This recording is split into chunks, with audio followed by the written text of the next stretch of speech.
Est-ce que mettre des mèches ou des bijoux ou porter des pantalons est un péché pour une femme?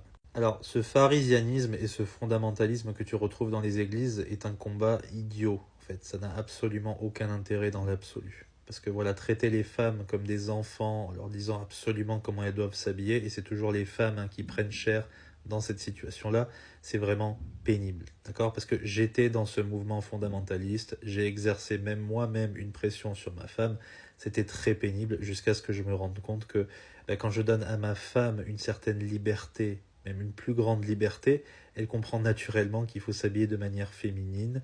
Elle peut porter des pantalons avec une coupe qui est tout à fait distincte de celle de l'homme. Elle peut porter des bijoux, des maquillages, évidemment avec modération, sans attirer l'attention sur soi, parce que c'est le cœur qui compte en réalité. C'est quoi ton cœur derrière? D'un côté, est-ce que tu cherches à attirer l'attention sur toi?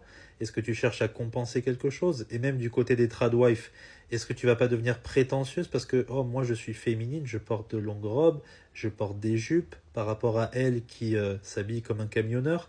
Ça c'est absolument détestable aux yeux de Dieu, ce genre d'attitude aussi. Donc tu vois, c'est quoi là le plus important en réalité?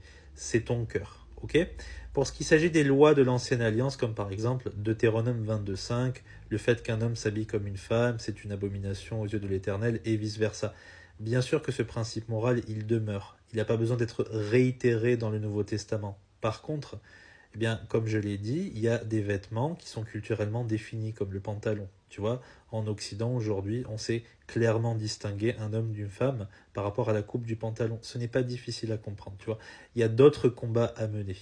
Et pareil pour le maquillage et les mèches. Voilà, il faut y aller mollo, d'accord? Il ne faut pas chercher à attirer l'attention sur soi. Il faut faire attention au fait que des fois, et très souvent pour les femmes, ben, leur corps, leur apparence peut devenir une idole. Et Dieu, il a les idoles en abomination. L'important est d'avoir du discernement, d'avoir un équilibre, de surtout pour une femme travailler à l'homme intérieur et à la piété, avant de s'occuper de son apparence, qui évidemment est importante, mais ce n'est pas le plus important. J'espère que c'est clair. Que Dieu te bénisse.